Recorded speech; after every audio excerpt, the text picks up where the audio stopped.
نحمده ونصلي على رسوله الكريم اما بعد فاعوذ باللہ من الشیطان الرجیم بسم اللہ الرحمن الرحیم۔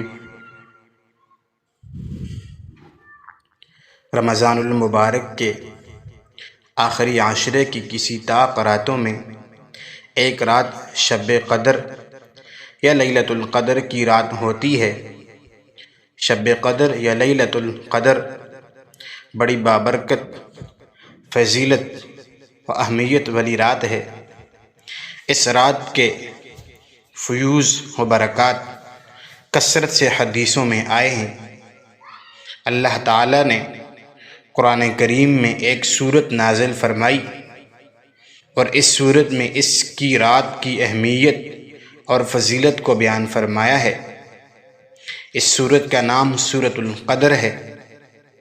شب قدر کا مطلب ہے کہ وہ رات جس کی اللہ کے نزدیک قدر و منزلت ہے۔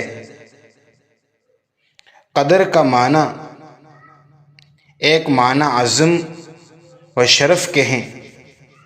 اس رات کو لیلۃ القدر کہنے کی وجہ اس رات کی عظمت و شرف ہے۔ اس رات کو لیلۃ القدر اس وجہ سے کہا گیا کہ جس آدمی کو اس سے پہلے اپنی بے عملی کے سبب کوئی قدر و قیمت نہ تھی، اس رات میں توبہ و استغفار اور عبادت کے ذریعے وہ صاحب قدر اور شرف بن جاتا ہے۔ شب قدر جیسی عظیم الشان و انوار و برکات والی رات نبی صلی اللہ علیہ وآلہ وسلم کے فکر کے نتیجے میں صرف امت محمدیہ کو ملی ہے، اور شب قدر اللہ کی جانب سے بہت بڑا اس امت پر احسان ہے۔ نبی صلی اللہ علیہ وآلہ وسلم نے فرمایا کہ اللہ سبحانہ و تعالی نے میری امت کو شب قدر عطا فرمائی اور اس سے پہلے یہ کسی امت کو عطا نہیں فرمائی گئی۔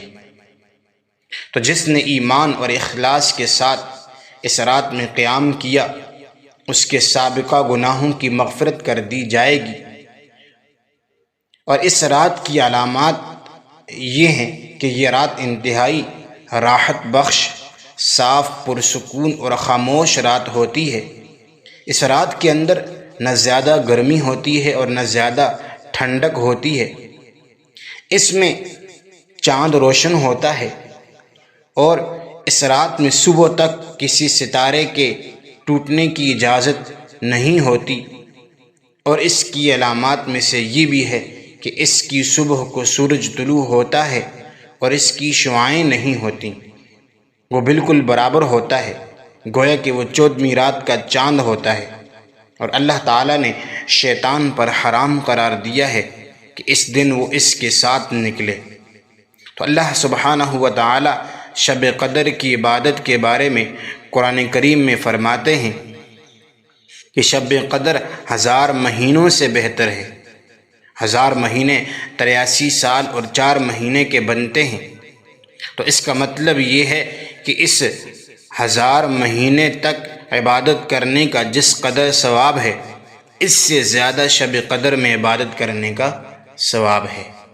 اللہ رب العزت ہمیں اس رات کے اندر زیادہ سے زیادہ عبادت کرنے کی توفیق عطا فرمائے اور ہمیں بھی اس رات کو نصیب فرمائے۔